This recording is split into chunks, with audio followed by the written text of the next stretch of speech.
নমস্কার, শুভ Mahalaya. Welcome to my channel ancient flavour of India.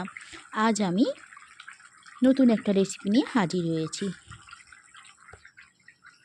কই মাছের পাতলা ঝোল। তা এই ঝোল বানানোর জন্য আমাদের লাগছে কাঁচা কলা, কাঁচা পেঁপে আর আলু, আর লাগছে কই মাছ। কই মাছগুলো আমি নুন হলুদ মাখিয়ে ম্যারিনেট করে নিচ্ছি। ম্যারিনেট করা হয়ে গেলে আমি কড়াইয়ে সর্ষের তেল গরম করে নেব, নিয়ে তাতে মাছগুলো আমি ফ্রাই করে নেব। মাছগুলো উল্টে পাল্টে ফ্রাই করে নেব, তবে বেশি মচমচে করে ভাজবো না। বেশি মচমচে করে মাছগুলো ভাজলে মাছের ঝোলটার টেস্ট খুব একটা ভালো হবে না।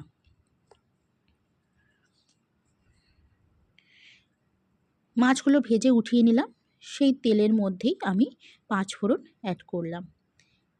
এখানে আমার কাছে কাঁচা লঙ্কা ছিল না বলে তাই আমি অ্যাড করতে পারিনি। আপনারা চাইলে এখানে একটা কাঁচা লঙ্কা অ্যাড করতে পারেন। এবার কেটে রাখা সবজিগুলো আমি অ্যাড করে দিলাম।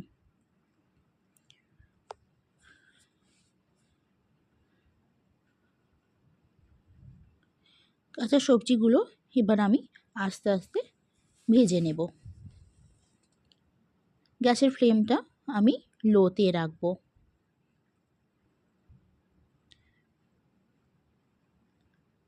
হালকা ঢাকা দিয়ে আমি কিছুক্ষণ জন্য ফ্রাই হতে দিয়েছিলাম।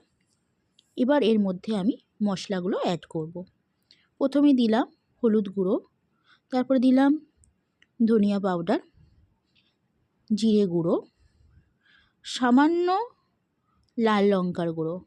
কারণ আগেই বলেছি আমার কাছে কাঁচা লঙ্কা ছিল না, তাই জন্য অল্প পরিমাণে লাল লঙ্কার গুঁড়ো এখানে ইউজ করেছি আমি। আবার ভালোভাবে মিক্স করে এর মধ্যে আমি জল অ্যাড করব।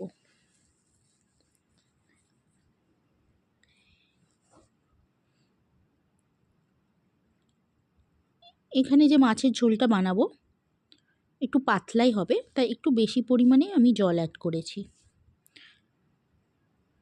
আপনারা চাইলে আপনাদের পছন্দ মতো যেভাবে মাছের ঝোল রাখবেন সেভাবে জল অ্যাড করতে পারেন। এবার দিয়ে দিলাম অল্প পরিমাণে সল্ট টেস্ট অনুযায়ী, দিয়ে আবার বেশিক্ষণ আমি নাড়াচাড়া করব না।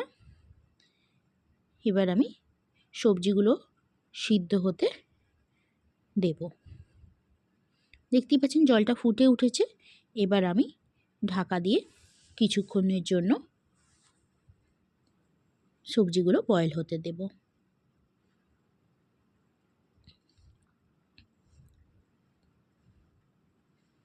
দেখতেই পাচ্ছেন সবজিগুলো বেশ নরম হয়ে গেছে। আমি খুন্তি দিয়ে দেখিয়ে দিচ্ছি।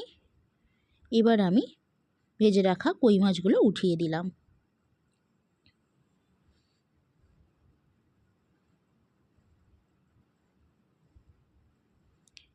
এবার আবারও কিছুক্ষণ আমি ঢাকা দিয়ে মাছগুলোকে সিদ্ধ হতে দেব।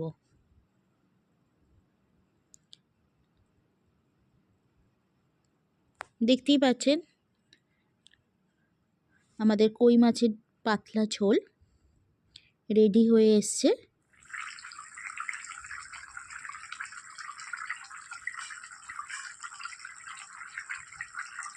গরম ভাতের সাথে এই পাতলা ঝোল আর অল্প একটু লেবুর রস অনেক জমে যায়। এই রেসিপি যদি আপনাদের ভালো লেগে থাকে অবশ্যই কমেন্ট করে জানাবেন, সাথে লাইক ও সাবস্ক্রাইবও করে দেবেন। পাশে থাকা বেল বাটনটি অন করে দেবেন, যাতে আমার নিত্য নতুন রেসিপিগুলো আপনাদের কাছে তাড়াতাড়ি পৌঁছে যায়। নমস্কার, ভালো থাকবেন, দেখা হবে নেক্সট